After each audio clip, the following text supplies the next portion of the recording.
जय हिंद दोस्तों, स्वागत है आपका आपके अपने YouTube channel learning point with Abhishek sir पर।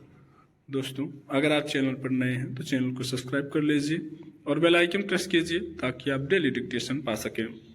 दोस्तों, आज सबके लिए Uttarakhand APS, UK SSSC, UP SSSC, RSM SSB और इलाहाबाद हाई कोर्ट के लिए स्पेशल पेड बैचेस चलाए जा रहे हैं।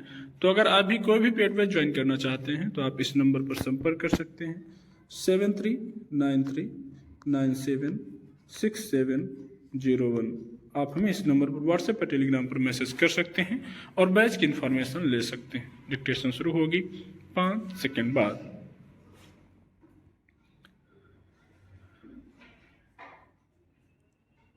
पिछले कुछ वर्षों से पंजाब में खालिस्तानी अलगाववाद की आग फिर से लहकाने की कोशिश हो रही है। इसके तार ब्रिटेन, कनाडा, अमेरिका और सीमावर्ती पाकिस्तान से जुड़े पाए गए हैं। हालांकि पंजाब पुलिस और खुफिया एजेंसियों की तत्परता से ऐसी कोशिशों को समय रहते नाकाम कर दिया गया, मगर अब भी कुछ युवा गुमराह होकर इस रास्ते पर निकलते देखे जाते हैं। उत्तर प्रदेश के पीलीभीत में मारे गए 3 खालिस्तान समर्थक युवा इसके ताजा उदाहरण हैं। ये तीनों खालिस्तान जिंदाबाद फोर्स के सदस्य बताए जा रहे हैं। इस संगठन का अगुवा रणजीत सिंह नीता है और इसे ग्रीस में रहने वाले जसविंदर सिंह मन्नू द्वारा संचालित किया जाता है।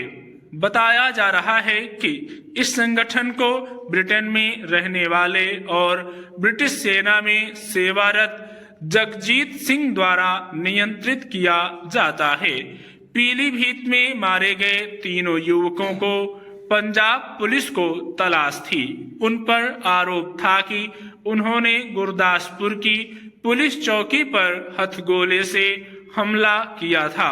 पंजाब पुलिस उनका पीछा करते हुए पीलीभीत पहुंची थी और वहां की पुलिस को इन तीनों के बारे में जानकारी दी थी।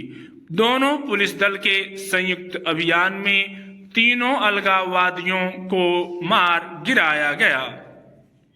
अच्छी बात है कि पुलिस ने मुस्तैदी दिखाते हुए वांछित अपराधियों का पीछा किया और उनकी तरफ से किए गए हमले का सावधानी से सामना किया, मगर पंजाब में अलगाववादी चरमपंथियों का मनोबल अब भी तोड़ने में कामयाबी नहीं मिल पा रही है, तो यह चिंता की बात है। मारे गए चरमपंथियों के पास से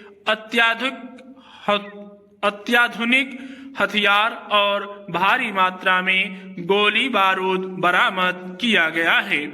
माना जा रहा है कि ये तीनों उत्तर प्रदेश से सटी नेपाल की सीमा में घुसपैठ कर जाना चाहते थे, जहां वे मुठभेड़ में मारे गए। वहां से नेपाल की सीमा थोड़ी ही दूर पर है। पंजाब भी सीमावर्ती राज्य है और पाकिस्तान से जब तब आतंकी चुनौतियां मिलती रहती हैं। मारे गए युवकों के पास से बरामद हथियार उन तक कहां से पहुंचे, यह फिलहाल जांच का विषय है, पर अंदाजा लगाना कठिन नहीं कि सीमा पार से उन्हें मदद मिली होगी। हालांकि पंजाब में पाकिस्तान से लगी सीमा के 50 किलोमीटर के दायरे में सीमा सुरक्षा बल को निगरानी, जब्ती, गिरफ्तारी आदि की शक्तियां दे दी गई हैं। पहले केवल 15 किलोमीटर के दायरे में वह निगरानी रख सकता था। इसके बावजूद ड्रोन आदि के जरिए वहां हथियार गिराने की अक्सर घटनाएं हो जाती हैं। यह ठीक है कि पंजाब में खालिस्तान की मांग जोर नहीं पकड़ रही है और न इसकी गुंजाइश नजर आती है, मगर विदेश में बैठे कुछ चरमपंथी पंजाब के युवाओं को गुमराह कर हाथ में बंदूक उठाने को प्रेरित करने में कामयाब हो जा रहे हैं, तो यह चिंता की बात है। हालांकि भारत सरकार, कनाडा आदि की सरकारों को ऐसे चरमपंथियों के बारे में दस्तावेज सौंपती और कार्रवाई की मांग करती रही है, मगर उनका अपेक्षित सहयोग नहीं मिल पाता। कनाडा के साथ तो इस मसले पर रिश्ते खराब हो चुके हैं। ऐसे में सरकार को अपने स्तर पर ही अधिक चौकस और पैनी निगाह रखनी पड़ेगी। खुफिया एजेंसियों को ऐसी गतिविधियों पर अधिक चौकन्ना होकर नजर रखने की जरूरत है। अगर सीमा पार से ऐसे लोगों को मदद मिल पा रही है तो इसे लेकर व्यावहारिक उपाय जुटाने होंगे। स्टॉप।